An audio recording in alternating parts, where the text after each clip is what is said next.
UP की सियासत में माफिया, दबंग, अपराधी, बाहुबली, ये वो नाम हैं जिन्हें पैदा करने से लेकर पनपने तक में सियासी सहूलियत, सलाहियत मिली है, जिसकी लिस्ट यूपी जैसे राज्य में बहुत लंबी है। लेकिन आज बात उस माफिया की जिसके पास अपराधी से राजनेता, मंत्री तक बनने का पहला तगमा जिसे मिला हुआ है। जी हाँ, प्रदेश का वो पहला माफिया जिसने बाहुबली बनने के बाद सियासत शुरू की।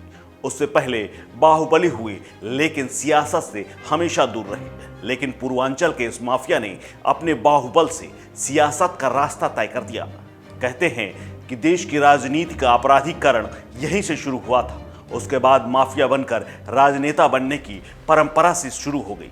इस बाहुबली ने पहली बार चुनाव लड़ा, वो भी जेल में रहकर, और जीत के बाद पूरे प्रदेश में हनक कायम कर दी। जी हाँ, मैं बात कर रहा हूं गोरखपुर के उस तिवारी हाथा की जिससे प्रदेश की सियासत तय होती थी, जो सब पार्टियों में मंत्री रहा, अब अपने जीवन का बुढ़ापा काट रहा है। नमस्कार, मेरा नाम है कुलदीप द्विवेदी और आप देख रहे हैं वन इंडिया हिंदी। कहानी शुरू होती है 50 साल पहले। 1970 का दशक था। पटना यूनिवर्सिटी में चल रहे जेपी आंदोलन की आग गोरखपुर यूनिवर्सिटी तक पहुंच चुकी थी। छात्रों के नारे राजनीति में नई बुनियाद स्थापित कर रहे थे। यूनिवर्सिटी नेता बनाने की नर्सरी बन चुकी थी। गोरखपुर यूनिवर्सिटी के नेता भला क्यों पीछे रहने वाले थे, और वो लग गए राजनीति करने में। उस वक्त गोरखपुर में दो गुट थे, पहला हरिशंकर तिवारी का और दूसरा बलवंत सिंह का। हरिशंकर तिवारी ब्राह्मण छात्रों के मसीहा बन रहे थे, तो बलवंत ठाकुरों के। इसी दौरान बलवंत सिंह को मिले वीरेंद्र प्रताप शाही का साथ। यहां से बलवंत की शक्ति दुगनी हो गई। कहा जाता है कि जब दोनों गुट आपस में भिड़ा करते थे या कोई कांड करना होता था तो पहले से बता देते थे और ऐलानिया तौर पर गोली चलने वाली है, ये कहा करते थे। गोरखपुर शहर इन दोनों गुटों को अच्छे से जान गया था। अब वहां पर लोग गोलीबारी से बचने के लिए इंतजाम तक कर चुके थे। सरकारी व्यवस्था इन अपराधियों के सामने घुटने टेक चुकी थी। एक वक्त उन्हें यूपी का डॉन तक कहा जाता था, फिर बाहुबली राजनेता, और फिर वो यूपी की सियासत में पंडित जी कहलाने लगे। पूर्वांचल की राजनीति के जानकार बताते हैं कि 80 के दशक में छात्र राजनीति का वर्चस्व बढ़ा और गोरखपुर में ब्राह्मण ठाकुर की लॉबी शुरू हुई। वीरेंद्र शाही को मठ का समर्थन मिला हुआ था। हरिशंकर तिवारी ब्राह्मणों के बड़े नेता बनकर उभर रहे थे। यहीं से दोनों में गैंगवार शुरू होती है। उस वक्त खौफ इस कदर था कि गैंगवार से पहले ऐलान कर दिया जाता था कि आज घर से कोई नहीं निकलेगा। स्थानीय लोग घरों में दुबके रहते थे। बाहर फायरिंग की आवाज आती रहती थी और कई लोग मार दिए जाते थे। कहा यह भी जाता है कि माफिया 12 बजे से 4 बजे तक अगर उन्होंने टाइम रख दिया है तो पुलिस भी 4 बजे के बाद ही मौके पर पहुंचती थी।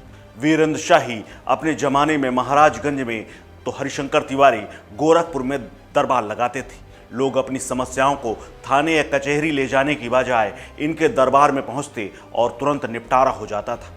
ये क्रम चलता रहा कि हरिशंकर तिवारी ने राह बदल ली। 1985 में हरिशंकर तिवारी जेल में बंद थे। माफिया से माननीय बनना था, इसीलिए चिल्लू पार सीट से निर्दलीय प्रत्याशी के तौर पर नामांकन भर दिया। हरिशंकर तिवारी के लोगों ने प्रचार किया। नतीजा आया तो हरिशंकर तिवारी ने उस वक्त के कांग्रेस के दौर में मार्कंडेय नंद को 21,728 वोटों से हरा दिया। देश में यह पहला मौका था जब कोई माफिया जेल के अंदर रहते हुए चुनाव जीत गया था। यहां से हरिशंकर तिवारी की शक्ति बढ़नी शुरू हो गई।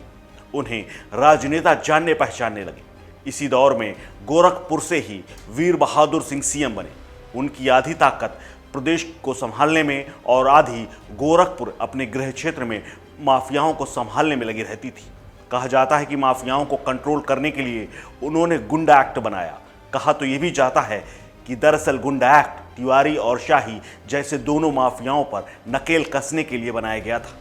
वीर Bahadur Singh law and order के मामले में बेहद सख्त थे और माफियाओं पर पैनी नजर रखना चाहते थे। हरिशंकर के अलावा लक्ष्मीपुर सीट, अब जो कि नौतनवा हो चुकी है, वहां से वीरेंद्र शाही भी विधायक बन चुके थे। बताया जाता है कि विधायक बनने के बाद दोनों ने अपने हाथ से अपराध करना बंद कर दिया था, लेकिन इनके लोग आपराधिक घटनाओं को अंजाम देते रहे और चुनाव दर चुनाव ये लोग जीतते रहे। दो गुटों की लड़ाई के बीच यूनिवर्सिटी में नया नाम सामने आया और वो युवा लड़के का नाम था श्री प्रकाश शुक्ला। श्री प्रकाश शुक्ला ने जब पहला मर्डर किया तो गोरखपुर पुलिस उसे खोज रही थी। उस वक्त श्री प्रकाश शुक्ला को संरक्षण दिया हरिशंकर तिवारी ने। बताते हैं कि हरिशंकर तिवारी ने श्री प्रकाश शुक्ल को बैंकॉक भेज दिया था। मामला ठंडा हुआ तो उसे वापस बुला लिया। श्री प्रकाश को पैसा, पावर और सत्ता चाहिए थी, इसीलिए उसने बिहार के सबसे बड़े बाहुबली नेता सूरज भान से हाथ मिला लिया। ये बात हरिशंकर तिवारी को हजम नहीं हुई और उससे अदावत हो गई। लेकिन श्री प्रकाश शुक्ला ने इसी दौरान एक ऐसा काम कर दिया जो हरिशंकर तिवारी अपने जीते जी नहीं कर पाए थे। श्री प्रकाश शुक्ल ने 1997 में महाराजगंज से बाहुबली विधायक वीरेंद्र प्रताप शाही को लखनऊ शहर के अंदर गोलियों से भून दिया और उनकी हत्या कर दी। लोग बताते हैं कि हत्या हरिशंकर तिवारी के कहने पर ही की गई थी। कुछ लोग ये भी कहते हैं कि सबसे बड़ा डॉन बनने की चाहत में श्री प्रकाश शुक्ल ने लखनऊ में वीरेंद्र शाही का मर्डर किया था। कभी गोरखपुर में पढ़ने के लिए किराए के मकान में रहने वाले हरिशंकर के पास आज जटाशंकर मोहल्ले में किले जैसा घर है, जिसे हाता के नाम से जाना जाता है। इसी हाते से पूरे प्रदेश की राजनीति तय करते थे। जेल से निर्दलीय विधायक बनने के बाद हरिशंकर तिवारी राजनेता बने और उनका 2007 तक गोरखपुर की चिल्लूपार सीट पर कब्जा रहा।